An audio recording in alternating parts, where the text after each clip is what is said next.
cuyo principal accionista es Warren Buffett, ha publicado hoy un informe en el que califica de adecuadas las propuestas de política económica del candidato nacionalista de la izquierda, Ollanta Humala.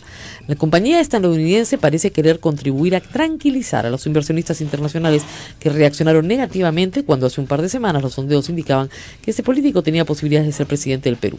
Ahora tiene más, al haber ganado con comodidad la primera vuelta de estos comicios. Claro, la crisis de Lehman Brothers nunca pasó. No es bueno prediciendo, vamos a decir así. No es bueno prediciendo, Moody's. No confían mucho ustedes. Es una opinión y punto, ¿no? Claro. Las opiniones tenemos que ver los peruanos. Acá lo que dice es una lectura muy distinta a la que ustedes tienen y de la que yo tengo también, pero deben haber leído el compromiso. Dice, consideran que las políticas del político nacionalista combinan una gestión macroeconómica ortodoxa con un papel más amplio para el Estado. Bueno. No dice nada ortodoxa, pero en fin. No debe haber leído el plan de gobierno. Las propuestas fiscales de Humala incluyen el compromiso de no exceder el 1% del déficit fiscal establecido en la ley, en virtud de la ley de responsabilidad fiscal y transparencia. No va a cumplir nada. Pero no dice nada de eso. Y de fortalecer los límites institucionales en el gasto a través de una propuesta de norma fiscal anticíclica. No hay pensión 65. Sí, pues, no creo que no han leído. Por cierto, la Agencia de Calificación de Riesgo también resaltó la propuesta económica de Keiko Fujimori. El proyecto financiero de la hija del exmandatario Alberto Fujimori, quien cumple 25 años de prisión por abuso de los derechos humanos, también ha sido aceptada por Moody's. Afirman que ambas, combinan una gestión macroeconómica ortodoxa, la de Keiko, con un impulso más agresivo para abrir la economía, emulando, según dicen, las políticas implementadas por su padre durante la década del 90. No obstante, en sus conclusiones reafirman que los riesgos de cualquier deslizamiento de la política que generen graves dificultades fiscales y monetarias estarían relativamente bien contenidos, esos riesgos. 1:04, vamos inmediatamente a la pausa y regresamos. Estas son las noticias que todo el mundo comenta. 1:05 p.m. Radio Capital 96.7, tu opinión importa. Asegurados podrán atenderse en hospitales del Callao. El gobierno regional del Callao y E-Salud firmaron un convenio mediante el cual los casi 500.000 asegurados chalacos podrán atenderse en los 3 hospitales que administra el gobierno regional, Carrión, San José y Ventanilla. A estos nosocomios se sumarán los centros de salud asistenciales a cargo de la región. Elecciones Generales 2011. Tú eliges, tú decides. El ministro del Ambiente, Antonio Brag, exhorta a los candidatos que pasaron a la segunda vuelta que realicen menos ataques y formulen más propuestas. Marisol Espinosa, de Gana Perú, reitera que un eventual gobierno de Ollanta Humala respetará la libertad de prensa. La Alianza por el Gran Cambio se reunió hoy en casa de Pedro Pablo Kuczynski para analizar el panorama político y los resultados electorales. Asistieron Humberto Lay, Lourdes Flores, Máximo San Román, Yeude Simón, entre otros. Los principales dirigentes afirmaron que la alianza continuará. El presidente de Somos Perú, Fernando Andrade, considera una pataleta la actitud de aquellos que impulsan el voto en blanco.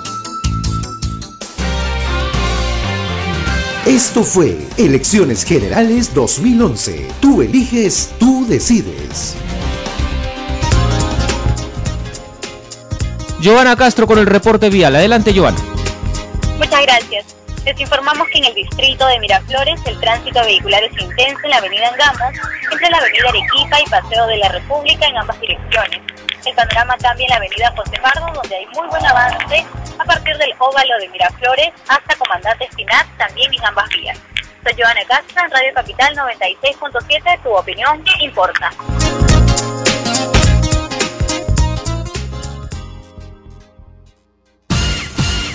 Radio Capital 96.7 y el Ministerio de Transportes y Comunicaciones presentan la campaña de seguridad vial. Respete las normas de tránsito. Viaje seguro.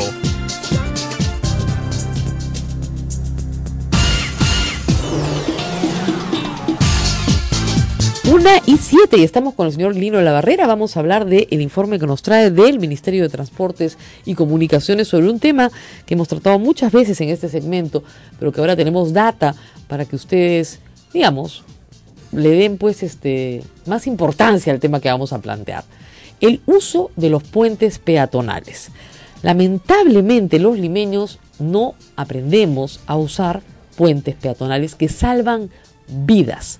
Tenemos cientos de personas atropelladas que mueren en las pistas justamente por no cumplir las normas establecidas para el peatón. Y una de ellas es que no se puede atravesar una vía rápida, no hay forma de hacerlo. Toda esta gente que se avienta a través de la avenida Evitamiento, saltando barandas, expone su vida y muchas veces las de sus hijos por no querer usar puentes peatonales.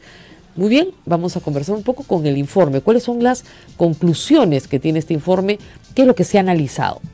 A ver, buenas tardes, muchas gracias por la invitación. Efectivamente, durante el mes de febrero del año en curso se hizo una investigación sobre una muestra de 104 puentes peatonales para determinar varias cosas. La primera es cuál era la tasa de uso. La segunda es quiénes usaban más el puente peatonal, varones, mujeres, adultos, jóvenes. Y un tema importante adicional era qué movía a la gente a usar el puente peatonal. Porque no es gratis esto, o sea, cuando la persona tiene la facilidad de no hacerlo, no lo hace, así de sencillo. Entonces, encontraron en este análisis de investigación algunas conclusiones bien interesantes. De los 104 puentes analizados, 35 son utilizados al 100%, es decir, son puentes en los que hay un uso absolutamente intensivo del mismo. Hay un 54.8% que tiene un porcentaje de mayor a menor, lo cual es bastante aceptable. Y hay un puente peatonal que no lo usa absolutamente nadie. Puente virgen, ¿dónde queda este puente? Es un puente que está sobre la avenida Naranjal. Lo que pasa es que los volúmenes de tráfico son bajos y la gente prefiere cruzar a nivel.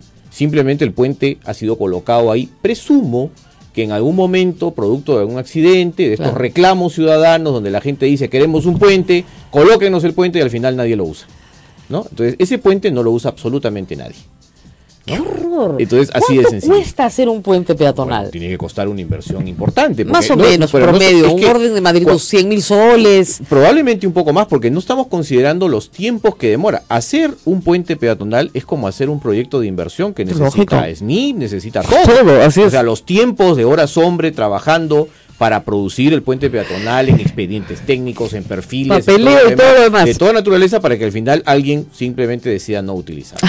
¡Qué horror! Entonces, así están las cosas.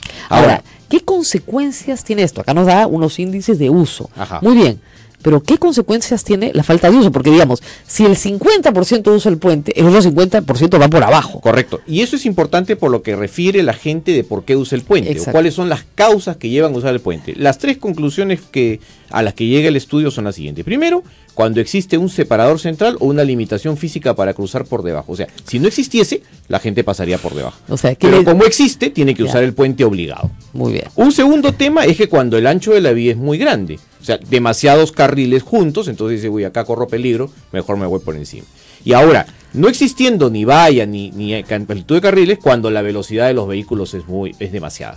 Entonces, esos tres conceptos son los que mueven a la gente a usar el puente. No salvar mi vida. Para nada. Salvar la vida de mis hijos, nada. Respetar la ley. Es un instinto de protección personal frente a una situación concreta que tengo delante que me impide seguir mi curso normal. Claro, pero ahí lo que tenemos es una reacción instintiva en una persona no educada. Correcto. O sea, yo puedo responder por instinto cuando no he recibido una educación, pero cuando he recibido una educación ya no respondo por instinto, respondo a la educación que he recibido. Exacto. Entonces, si a mí me han enseñado a respetar la ley, yo la voy a respetar, como sucede en cualquier parte del mundo, les aviso, ¿eh?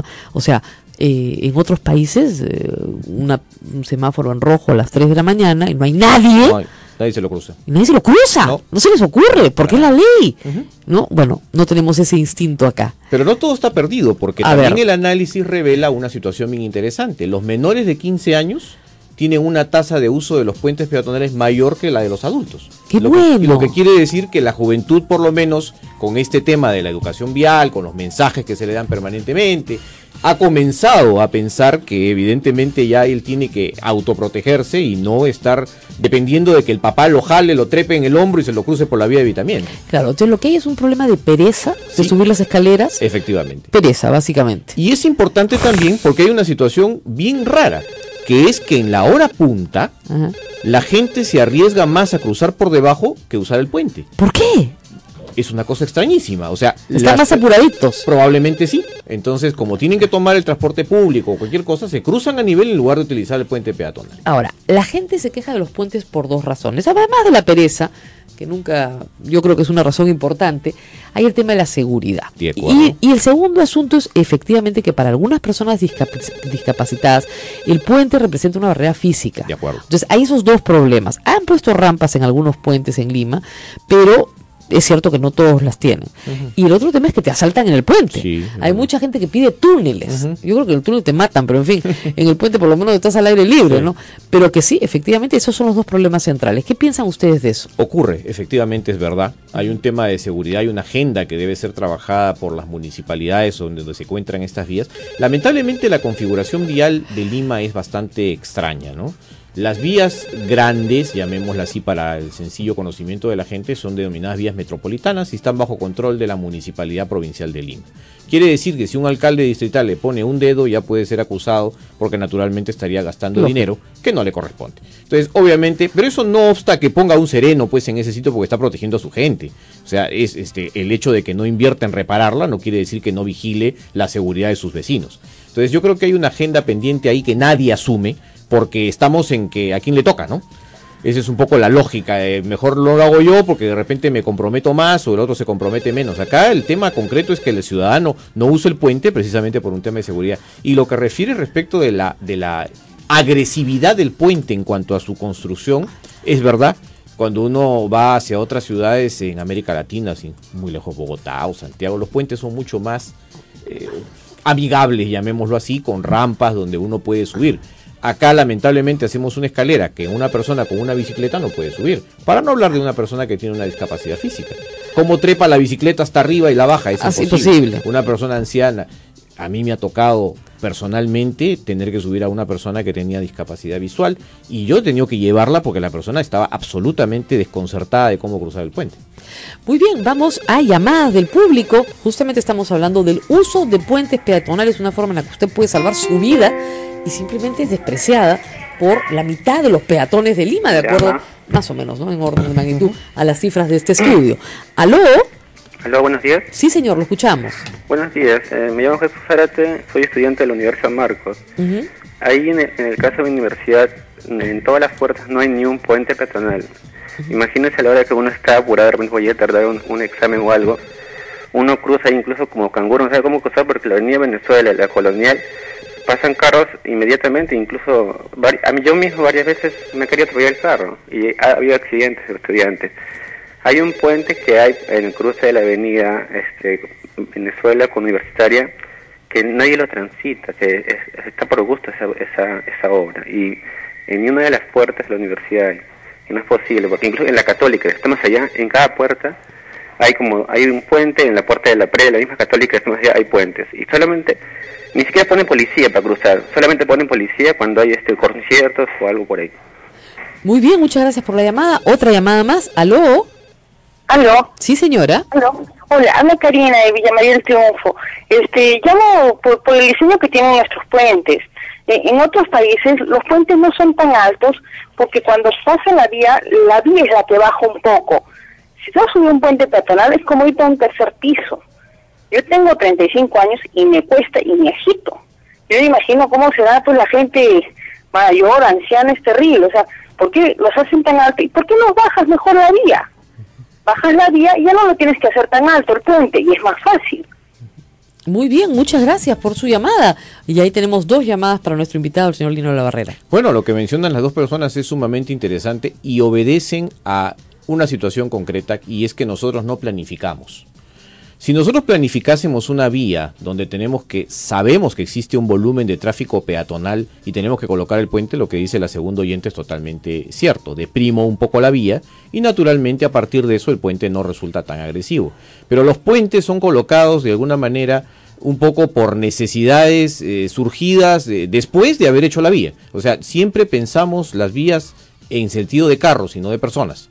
Entonces, por eso es que los puentes tienen que hacerse luego para calcular el volumen o la altura de los vehículos que circulan por él. Hoy día tenemos vehículos que están pasando los 4 metros de altura. Entonces, naturalmente, para evitar que exista un problema, simplemente hacemos los puentes más altos. Y ahí, pues, que la persona se fastidie, no importa lo que pase, ¿no? Muy bien, muchísimas gracias al señor Lino Labarrera. Les recomendamos a todos ustedes seguir usando los puentes peatonales. En la medida en que no los usen, habrán más muertos en las pistas. Es así de claro. Y la responsabilidad del conductor en ese caso es nula. La responsabilidad es de usted. O sea, ahí no hay ninguna